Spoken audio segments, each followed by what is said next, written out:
Bon, alors, bonjour. Voilà, je me suis mis dans un petit coin du bois parce qu'il fait très beau. On est encore en été malgré le mois d'octobre.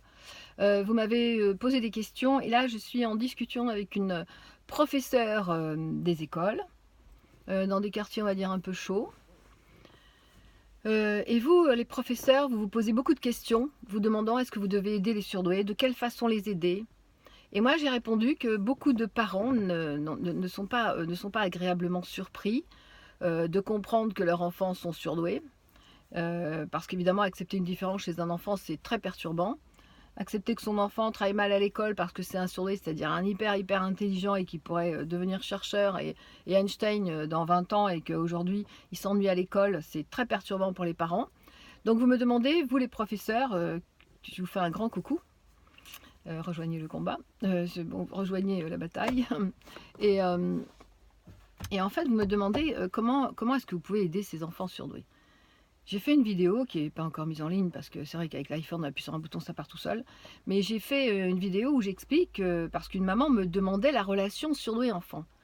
Surdoué, enfin maîtresse-enfant, voilà. Et la question est la suivante, c'est, on l'a dit partout, un surdoué doit être absolument dans la bienveillance. Si un surdoué n'est pas dans la bienveillance, il ne peut pas ouvrir ses ailes. Il va rester comme prisonnier dans un monde qui est pour lui complètement incompréhensible. Je comprends que pour les normaux pensants, un monde incompréhensible, alors que tout serait si simple à expliquer, c'est quelque chose qui est difficile pour les parents de comprendre. C'est difficile de comprendre qu'un enfant est différent parce qu'il serait plus intelligent. Hein, voilà, c'est la vulgarisation du mot surdoué. Alors que surdoué, ça ne veut pas du tout dire ça. Surdoué, ça veut dire qu'il est doté d'une hyper sensibilité. Une hyper sensibilité, c'est bon, les chiens se calment, avec une intelligence différente. Donc si vous voulez faire accepter à une maman que son enfant est plus intelligent, qu'il sera Einstein dans 20 ans, mais que là il va vraiment s'enquiquiner à l'école, et que le mieux ça serait peut-être soit de le retirer de l'école pour lui donner des cours particuliers, ce qui est déjà désociabiliser un enfant, et c'est déjà le mettre dans un autre handicap. Donc effectivement c'est compliqué, mais en fait c'est compliqué parce que c'est subtil. À partir du moment où une situation est extrêmement subtile, c'est difficile d'expliquer à quelqu'un dans la lourdeur et de dégrossir un problème. Alors je ne dis pas, vous, que les parents, vous n'êtes pas subtils, je fais très attention quand je parle bien où je mets les pieds. Je dis simplement qu'il faut faire dans la subtilité. Il faut faire dans l'extrême subtilité. C'est-à-dire que le petit détail subtil auquel vous n'aurez pas pensé, par exemple, le cahier rose, l'enfant ne le supporte pas, il en voulait un bleu, vous lui avez acheté un rose.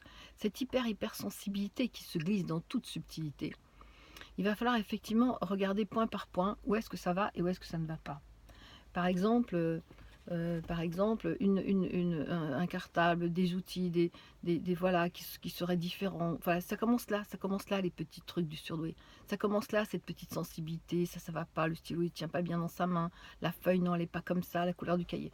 Quand on a fait tous ces petits détails qui paraissent anodins mais qui sont très importants pour le surdoué, peut-être pas tous les surdoués mais beaucoup de surdoués, quand on a observé que le surdoué, pour pas vous faire de peine, il va se cadenasser ses émotions, parce que sinon il rentrerait dans une souffrance et vous ne comprendriez pas pourquoi il pleure d'aller à l'école, etc. Donc là, évidemment, je parle des petits. Et effectivement, pour accélérer un peu l'histoire, si la maîtresse ou le maître sont bienveillants, le surdoué va être en toute confiance. Et c'est bien ça le problème. Il n'a pas confiance en lui, le surdoué. Donc il est obligé de passer par la confiance de l'autre. D'ailleurs, avoir confiance en soi, ça passe par la confiance de l'autre. Le surdoué n'a pas confiance en l'autre, puisque le surdoué a été trahi pratiquement toute sa vie depuis petit. Depuis petit, on lui dit c'est bon, alors qu'il déteste ça, mais pour vous faire plaisir, il dit, oui maman, etc. etc. Il a toujours été dans votre sens parce qu'au-delà de tout, il est dans l'amour. Et dans l'amour, il est dans la passion des choses et la passion de ses parents. Donc pour pas trahir, il a dit oui, et il s'est mis dans des choses qu'il n'avait pas forcément envie. Et aujourd'hui, il en peut plus. Il en peut plus de s'être dépersonnalisé au nom de l'amour, au nom des siens. Et là, il ne sait pas comment faire. Donc si la maîtresse est bienveillante, si la maîtresse le reçoit, vous savez, recevoir un enfant dans son sein, c'est-à-dire dans son enclos, dans son espace, bien sûr que le sourd va pouvoir s'épanouir, ouvrir ses ailes. Mais le moindre petit vent, le moindre petite blessure sur une aile de surdoué, c'est une catastrophe. C'est comme un oiseau, si vous lui blessez une aile, il ne peut plus voler. On doit lui mettre des attelles déployer les ailes et tout ça, c'est extrêmement compliqué. Le surdoué, c'est un peu ça. Alors je sais que vous en avez tous marre qu'on dise que le sourd est hypersensible, mais je m'aperçois à quel point on ne comprend pas cette hyper sensibilité. C'est quoi un HPI? Un HPI, c'est quelqu'un qui a cadenassé les émotions. Est-ce que vous vous rendez compte? C'est quelqu'un qui se fiche comme ça, clac, clac, clac, clac, clac, clac, clac, je ne sens plus rien. Je ne sens plus rien, je ne suis plus rien, je ne suis que compétition et j'avance et j'avance et j'avance. On ne peut pas faire ça de nos enfants, ça n'est pas possible. Bon, les miens, ils sont grands déjà, donc voilà. Donc, messieurs et mesdames, les professeurs, les maîtresses, le message que j'ai à vous dire, c'est oui, bien sûr. Alors, vous me dites, là, je viens de recevoir un message en même temps que cette vidéo de cette femme que j'aime beaucoup et qui me dit 80% sont au seuil de la pauvreté. C'est le monde actuel dans lequel nous allons vivre, cette pauvreté. Pauvreté ne veut pas dire médiocre.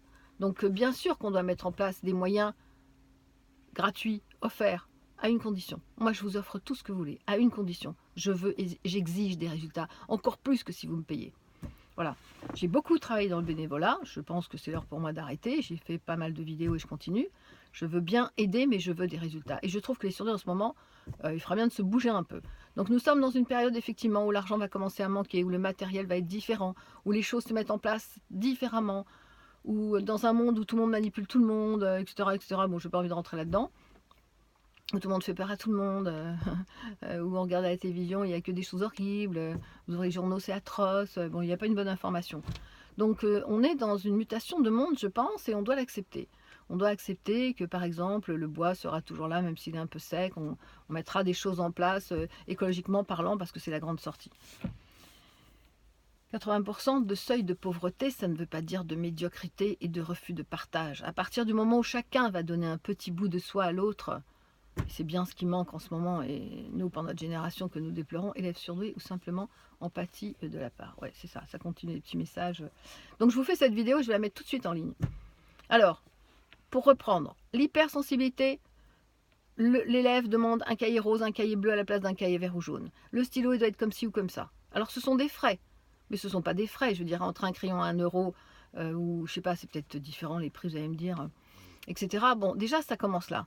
Maintenant qu'on arrête de parler, où je comprends, seuil de pauvreté, je comprends, mais c'est pas pour ça que nous devons être médiocres. C'est pas pour ça qu'il y a eu des résultats avec certains, en tout cas. Ok, d'accord. Donc, les messages continuent de m'envoyer des messages. Les professeurs qui s'inquiètent, qui veulent donner, et qui en ont marre, et qui ont peur de se décourager. Non, on ne peut pas se décourager. Parce que c'est comme un courant. Quand il y a de l'eau de pluie, le courant, et le courant va de soi, et ça fait une belle source. Et quand il n'y a pas d'eau, c'est aride. Et quand c'est aride, on doit se poser et reprendre après.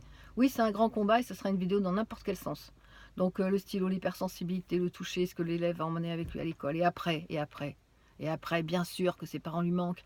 Bien sûr que le surdoué, toute séparation, tout lien séparé, tout lien coupé, se sent abandonné, on l'a dit, partout. Il est dans un syndrome de castration, il est coupé de son désir, donc il a du mal. Donc soit il va se positionner, c'est le livre que je suis en train d'écrire, enfin que j'espère le terminer, plus le temps que j'en parle, soit il veut se positionner en HPI, c'est-à-dire il va se cadenasser et vous ne le verrez pas, parce que ça va être un très très bon élève. C'est un très très bon élève qui va se mettre dans l'école parce qu'il n'a pas le choix, il ne sait pas donner le choix. C'est dramatique de cadenasser ses émotions. Je vais reprendre des études. Oui, d'accord. C'est dramatique de cadenasser des émotions. Voilà. Donc on ne peut pas laisser faire ça. Et pour ne pas laisser faire ça, il doit être dans le bien-être. Autant à l'école qu'à la maison. Et généralement, vous voyez qu'un enfant à l'école et à la maison, c'est pas du tout le même. Hein. Donc, des professeurs qui seront dans la bienveillance, mais c'est déjà énorme. C'est sauver un enfant, c'est sauver le monde. Sauver un enfant dans la bienveillance, c'est déjà le monde. Mais pour ça, encore faut-il revenir à ce principe identitaire, dans l'identité. Je sais pas, on parle des gens en ce moment où je comprends absolument rien dans les gens, il faudra qu'on m'explique. Mais en tout cas, l'identité, c'est-à-dire qu'il faut avoir réglé ses problèmes pour pouvoir parler à un enfant. Sinon, on va revoir la maman qui protège l'enfant, ça va vous agacer et tout. Il faut vraiment avoir réglé ses problèmes pour pouvoir entendre un enfant et le prendre dans la bienveillance sans faire de principe de transfert, ce principe de transfert qui est épouvantable.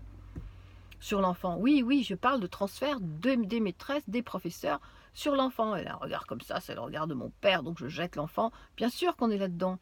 Bien évidemment qu'on est là-dedans. Je dirais même que c'est 70% des problèmes à l'école. C'est la maîtresse là qui n'a pas réglé son petit problème et qui voit sa fille comme le même air que portait sa mère. Donc voilà. Non, j'exagère pas. Et quand j'insiste pour les identités, parce que vous ne pouvez pas vous imaginer à quel point c'est important d'être à sa place de professeur, si on est une femme, être à sa place de femme, pour transmettre quelque chose qui ne soit pas... Ah tiens, j'ai une idée, c'est peut-être pour ça d'ailleurs qu'on fait ça, parce que comme en ce moment on est en train de tout déstabiliser, c'est peut-être pour ça d'ailleurs qu'on touche aux identités en ce moment. Oui, l'égalité d'homme et la femme, la maternelle, mais c'est du n'importe quoi. Oui, parce que ça serait un bon moyen de déstabiliser tout le monde. Donc, je vais réfléchir là-dessus. Mais non, une femme doit être à sa place. Si c'est une maîtresse, elle doit être à sa place de femme et non pas de mère. Ou voilà. L'empathie n'est pas prendre une place de maman. L'empathie, c'est avoir un cœur ouvert et de comprendre l'autre. Tout le monde n'est pas dans l'empathie, malheureusement, ou heureusement, peut-être, hein, il faut de tout pour faire un monde. Donc la bienveillance, c'est permettre à un enfant surdoué hypersensible de pouvoir ouvrir ses ailes en toute confiance, sans qu'il y ait une ramification, d'y laisser ou d'y casser une plume qui l'empêchera une seconde fois d'ouvrir ses ailes avec confiance. Et quand un enfant perd confiance, que ce soit un enfant surdoué ou un autre, c'est quelque chose qui est dramatique. Voilà. Là, on parle de cas individuels. Maintenant, si on parle de masse, bon, bah, c'est pas grave, hein, les meilleurs réussiront, puis les autres, ils partiront. Donc on parle bien d'enfants un par un. Sauver une vie, c'est sauver le monde. Aider un enfant à sourire, c'est tellement important dans le monde dans lequel nous vivons, qui est âpre et acide. Et donc, seuil de pauvreté, pour répondre, mademoiselle, je ne vais pas citer son nom, si ça la dérange, je n'ai pas demandé avant de faire. Donc, seuil de pauvreté, oui. Médiocrité, non. Échange, partage, que les mamans se réunissent, que les mamans acceptent que leurs enfants soient surdoués.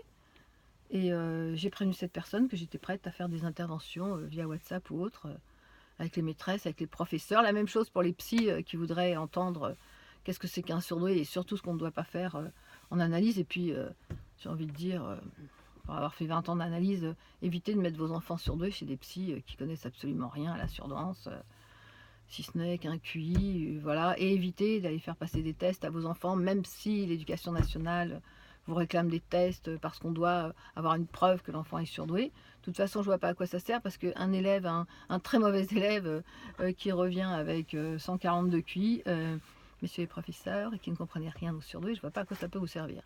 Donc je ne voudrais pas être arrogante, mais je suis juste exaspérée parce que tout ce qui est surdoué, c'est un grand combat. On n'a toujours pas gagné, puisque le gagner, ça serait reconnaître l'identité du surdoué, ce qui n'est absolument pas reconnu, puisque les groupes de surdoués se bagarrent entre eux. Alors voilà. C'est l'anarchie la plus totale, mais pourquoi pas, hein, plus il y a de bordel et plus on peut avancer. Donc je dis bienveillance pour les professeurs, merci aux professeurs qui comprennent, merci.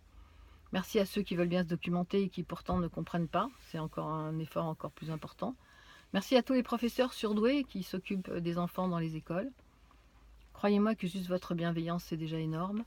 Et c'est pas sûr qu'ils ont la même bienveillance à la maison, c'est-à-dire que le travail que vous faites est peut-être abîmé à la maison.